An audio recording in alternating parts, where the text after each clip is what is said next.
বন্ধুরা, শায়লা লোপা ক্রনিকলসে আপনাদের স্বাগত জানাই। আমি শায়লা আহমেদ লোপা।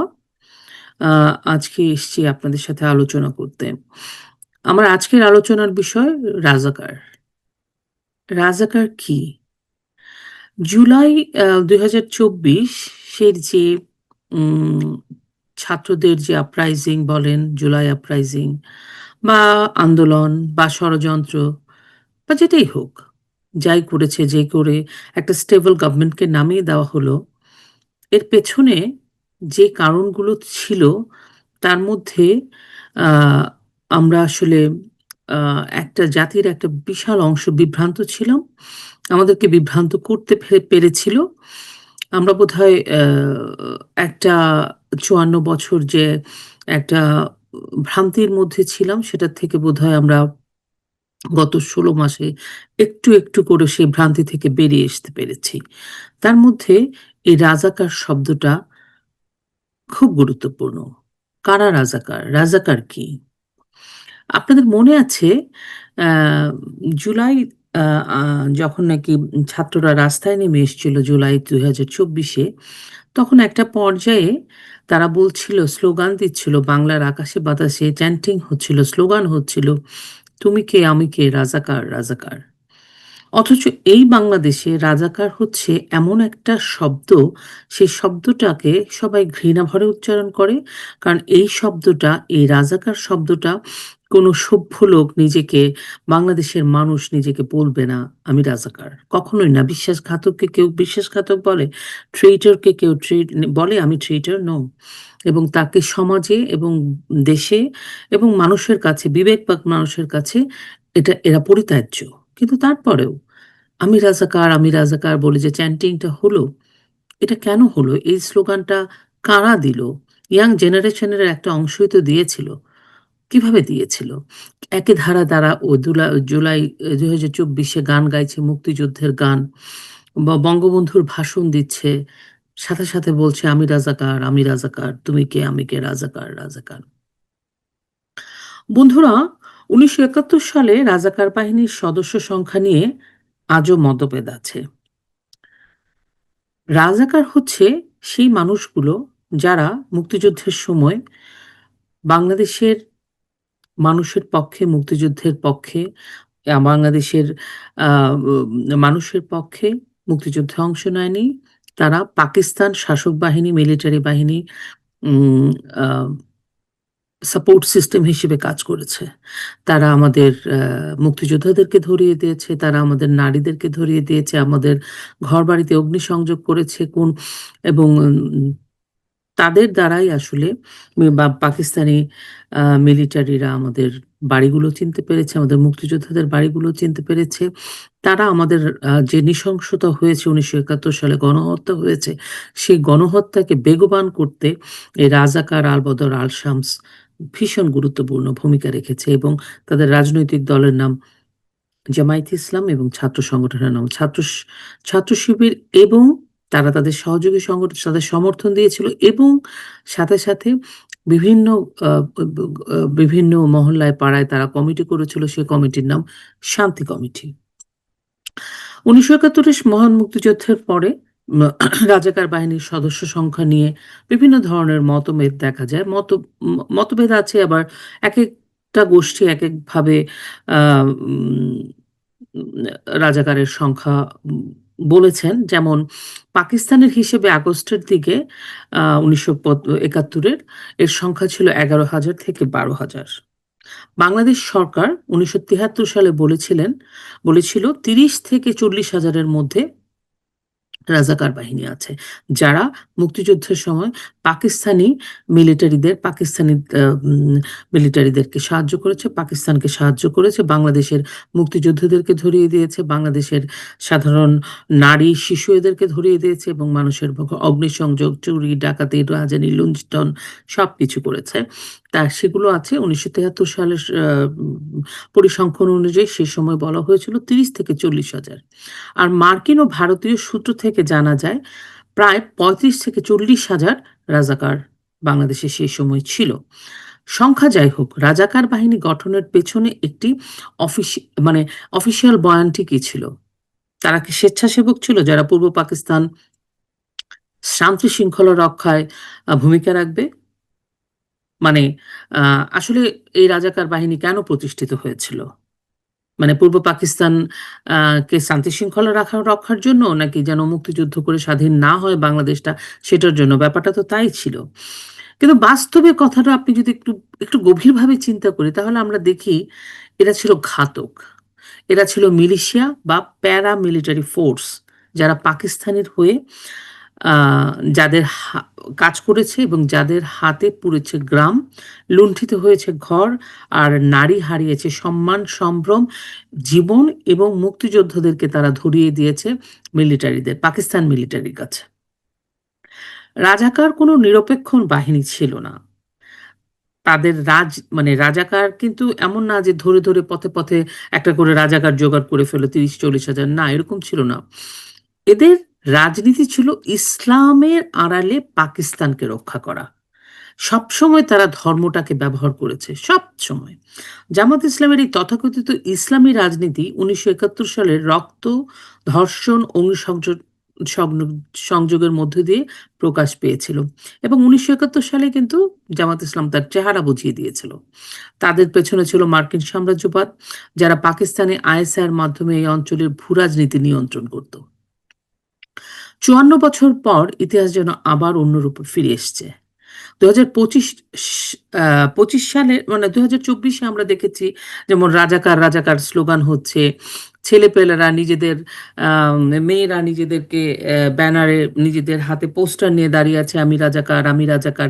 একটা বাহিনীকে একটা বিশাল আম এখানে শুধু যে ছাত্রদেরকে পরিচালিত করা হয়েছে তা না, এবং এখানে সুশীল সমাজ আছে, প্রাইভেট বিশ্ববিদ্যালয় আছে, বিশ্ববিদ্যালয়ের শিক্ষক সমিতি বানিয়েছে, সংস্কৃতি ব্যক্তিত্বরা আছে, সবাই মিলে এই রাজাকার বাহিনী গঠনে ২০২৪ সালে তারা অনেকদিন যাবৎ কাজ করছিল। এইজন্য তারা হিন্দু বিদ্বেষ, ভারত বিদ্বেষ, আম আ আ স্বৈরাচার, নানা ধরনের প্রোপাগান্ডা তৈরি করে একটা ইজম তৈরি করে ফেলেছিল।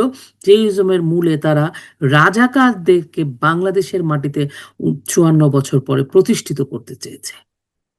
এবং আনফরচুনেটলি দুর্ভাগ্যজনকভাবে তারা ২০২৪ এর অগাস্টের ৫ তারিখে শেখ হাসিনা সরকারের পতনের মধ্য দিয়ে, মুক্তিযুদ্ধের পক্ষের শক্তির পতনের মধ্য দিয়ে তারা ক্ষমতায় গিয়ে ডক্টর ইউনূসকে সামনে রেখে পিছনে জামাত এবং রাজাকার বাহিনী এবং আল-বদর, আল-শামস, এই বাহিনীটা তারা ক্ষমতার কাছাকাছি চলে গেছে।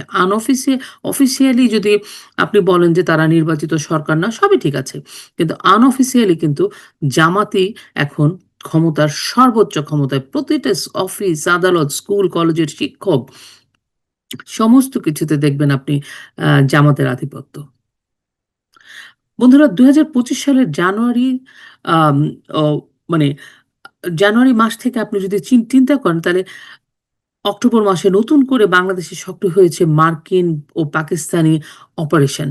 আপনি দেখবেন মার্কিনিরা আসা যাওয়া শুরু করছে, পাকিস্তানিরা আসা যাওয়া শুরু করছে। মার্কিনদের আমাদের সেন্ট মার্টিন চলে গেছে, আমাদের ওখানে করিডোর দিবে কি দিবে না। মানে একের পর এক, একের পর এক এদিক দিয়ে এবং মনে রাখতে হবে ১৯৭১ সালে কিন্তু মার্কিন যুক্তরাষ্ট্র আমাদের পক্ষে ছিল না। আমাদের মুক্তিযুদ্ধ চায়নি তারা। তারা পাকিস্তানিদের পক্ষে ছিল। তারা চেয়েছে বাংলাদেশ যেন স্বাধীন হতে না পারে, এবং সেজন্য তারা পাকিস্তানকে সর্বাত্মকরণের চেষ্টা করেছে। এই ২০২৪ সালের রেজিম চেঞ্জের পর ঢাকায় এসে পড়েছে পাকিস্তানি মেজর, জেনারেল, মানে নানা স্তরের অফিসাররা।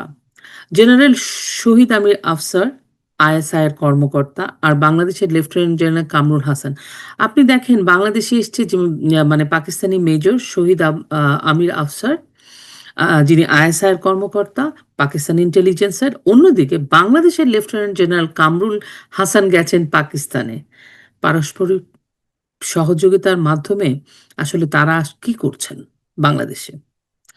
ভারতীয় নিরাপত্তা বিশ্লেষকদের মতে এইসব আসা যাওয়া আসলে একটি অদৃশ্য পরিকল্পনা, বাংলাদেশের ভূমি ব্যবহার করে ভারত বিরোধী যুদ্ধের আয়োজন। এবং এই যুদ্ধে এই যুদ্ধে যে একটা মানে একটা স্টেজ সাজানো হচ্ছে, সেই স্টেজটা কোন ভূখণ্ডটা ব্যবহার করে? বাংলাদেশের ভূখণ্ড ব্যবহার করে। বাংলাদেশের স্বাধীন ভৌম একটি রাষ্ট্রের ভূখণ্ড ব্যবহার করে এই স্টেজটা তারা সাজাচ্ছে। কয়েকদিন আগে প্রথম আলো একটা সংবাদ দিয়েছিল, জুডো, ক্যারাতে, তায়কোন্ডো এবং শুটিং প্রশিক্ষণ পাবেন ৮,৮৫০ জন আহ, তরুণ। প্রকল্পটি নিয়েছে বাংলাদেশ যুব ও ক্রীড়া মন্ত্রণালয়, যার উপদেষ্টা হচ্ছে আসিফ মাহমুদ সজীব ভুঁইয়া। প্রশ্ন উঠছে, ৮,০০০, এবং শোনা গেছে যে এই ৮,৮৫০ জনের মধ্যে ২৬০ জন তরুণীও আছেন। কথা হচ্ছে এই ৮,৮৫০ জনকে কেন এখন এই প্রশিক্ষণ দেওয়া প্রয়োজন হলো? আমাদের বিডিআর আছে না? আমাদের আনসার আছে না? আমাদের কিন্তু অনেক বাহিনী আছে। সেই বাহিনী এবং আমাদের স্কাউট আছে। আমাদের অনেকে আছে, যদি আমাদের কোনো ধরনের প্রতিরক্ষা বা কোনো ধরনের ভলান্টিয়ারিং কাজেও যদি স্কাউট ব্যবহার করা যেতে পারে, তাহলে কেন এই ৮,৮৫০ জনকে মানে তৈরি করা হচ্ছে? কি করা হচ্ছে এরা? এদের ভবিষ্যৎ কি? এরা ভবিষ্যতে করবেটা কি? এরা কি নতুন ধরনের কোনো মিলিশিয়া বা রিজার্ভ ফোর্স গঠন করা হচ্ছে রাজাকারদের মতো? এই প্রশ্নগুলো থেকে যায়। ১৯৭১ সালে রাজাকার বাহিনী তৈরি হয়েছিল মার্কিন এবং পাকিস্তানি পরিকল্পনায়। আজকে কি হচ্ছে? আজকে কেন এতগুলো তরুণীকে কিসের জন্য প্রস্তুত করা হচ্ছে? এটা তো প্রয়োজন নয়। আর অন্তর্বর্তীকালীন সরকারের কি এটার কোনো বৈধতা আছে? তারা কোন তাদের তো মানে এটা তো লেজিটও না। এটা কেন হচ্ছে? কারা করছে? এই বাহিনীটা কারা? এই মিলিশিয়া বাহিনীটা কেন তৈরি করা হচ্ছে? এবং ঠিক তেমনি ২০২৪ যে আসিফ মাহমুদ, সজীব ভুঁইয়া, নাহিদ ইসলাম, হাসনাত, সার্জিস, এরকম যারা হান্নান মাসুদ, যাদেরকে আমরা দেখতে পাচ্ছি, এরা কি সেই মিলিশিয়া বাহিনীর অংশ নয়, যাদেরকে অনেক আগে থেকেই তৈরি করা হয়েছিল কিন্তু আমরা দেখতে পাইনি? এখন তারা প্রকাশ্যে বলে কয়ে ৮,৮৫০ জন তরুণীকে তারা তৈরি করছে, প্রশিক্ষণ দিচ্ছে। এবং আমরা এটাও জানি, আমাদের বাংলাদেশ থেকে ৪,৪৮০টি, আমি যদি সংখ্যাটা ভুল না করি, আমাদের থানা লুট হয়ে গেছে, অস্ত্র চলে গেছে এবং বিভিন্ন দেশ থেকে অনেক অস্ত্র আসছে। এটাও আমরা শুনছি। হচ্ছেটা কি? আরেকটা প্রশ্ন, এটা কি মার্কিন উন্নয়ন নীতির নতুন রূপ? যেখানে উন্নয়ন মানেই এখন নিরাপত্তার বিনিয়োগ। ২০০ না সরি ২৮ কোটি টাকা খরচ হচ্ছে জুডো, ক্যারাতে, শুটিং শেখানোতে। কিন্তু বিনিয়োগ হচ্ছে না কোনো প্রযুক্তিতে, না কোনো উম আ ইন্ডাস্ট্রিতে, না কোনো কর্মসংস্থান হচ্ছে, না পরিবেশ সংস্কার হচ্ছে, না মানবিক দক্ষতা বিকাশ হচ্ছে, না আমাদের অর্থনীতির ধ্বংস। সেখানে ২৮ কোটি টাকার খরচ করে তারা জুডো, ক্যারাটে শিখাচ্ছে। যেখানে বলা হচ্ছে আমাদের দেশে একটা নীরব দুর্ভিক্ষ চলছে এবং এই দুর্ভিক্ষ ৩ মাসের মাথায় আরো প্রকট আকার ধারণ করবে। ইউনূস সরকারের তো এদিকে কোনো মনোযোগই নেই। তারা তাদের প্ল্যান মতো আগাচ্ছে। তবে এটা নতুন নয়। নিরাপত্তার নামে বিনিয়োগ এর আগেও ইতিহাস আছে, হয়েছে। ২০০০ ১ জুলাই ২০১৬ সালে হলি আর্টিজানের হামলার পর অক্টোবরে ঘোষণা হয়েছিল ৫৬০টি মডেল মসজিদ নির্মাণের পরিকল্পনা। তখন বলা হয়েছিল একটি অবকাঠামোগত উন্নয়ন।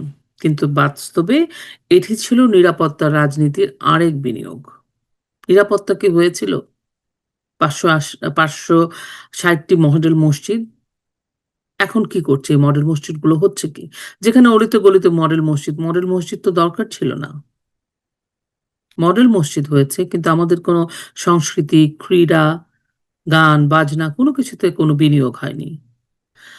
২০২৫ সালে যখন আমরা দেখি মানে আমার কথা হচ্ছে যে আমরা দেখছি যে এদিকে জুডো, কারাতে প্রশিক্ষণ হচ্ছে, ওদিকে যুক্তরাষ্ট্র, পাকিস্তানের অস্বাভাবিক আমাদের নৈকট্যতা বাড়ছে। আমরা আবারও মনে হচ্ছে যে একটা আ পাকিস্তানের মানে ১৯৭১ এর মুক্তিযুদ্ধের সময় যারা আমাদের মুক্তিযুদ্ধের এবং আমাদের স্বাধীনতার বিপক্ষে ছিলেন, ঠিক সেই গোষ্ঠীটা আমাদের নিকটে চলে আসছে, আমাদের কাছে চলে আসছে। সেই গোষ্ঠীকে দেখলেই মনে হয় যেন আমাদের নীতি নির্ধারকরা তাদের খুব আপনজন। তারাও খুব আপনভাবে তারা আসা যাওয়া করছে। কোনো ভিসা লাগছে না, কিছু লাগছে না।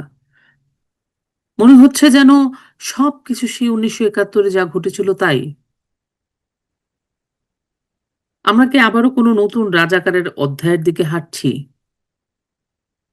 ইতিহাসের পুনরাবৃত্তি আমাদের চোখের সামনেই ঘটছে। আমরা কেবলই কি নীরব হয়ে সেটা দেখছি? আমি বিশ্বাস করি আমাদের দেশের তরুণরা আ য সবসময় সময়ে আওয়াজ তুলেছেন এবং আ স রুখে দাঁড়িয়েছেন, অন্যায়ের প্রতিবাদ করেছেন এবং সবসময় তারা অন্যায়কে না বলেছেন। আমি বিশ্বাস করি ২০২৪ এ যে সকল তরুণরা এবং তাদের অভিভাবকরা ভুল করে ফাঁদে পা দিয়ে এই রাজাকার বাহিনীর সাথে, ইউনুস বাহিনীর সাথে যুক্ত হয়েছিলেন, তারা এখন বাংলাদেশের জন্য, দেশমাতৃকার জন্য আবারও ঘুরে দাঁড়াবেন। আবারও প্রতিবাদ করবেন, প্রতিবাদী হবেন। কারণ তরুণদের বলছি, আপনাদের বয়সেই কিন্তু মুক্তিযুদ্ধ করে মুক্তিযোদ্ধারা দেশটাকে স্বাধীন করেছিল। আমি বিশ্বাস করি আমাদের স্বাধীনতা বৃথা যাবে না। আমাদের মুক্তিযুদ্ধ বৃথা যাবে না। আমাদের আমরা জয়ী হবই। আপনারা ভালো থাকবেন, সুস্থ থাকবেন। আপনাদের সাফল্য কামনা করি।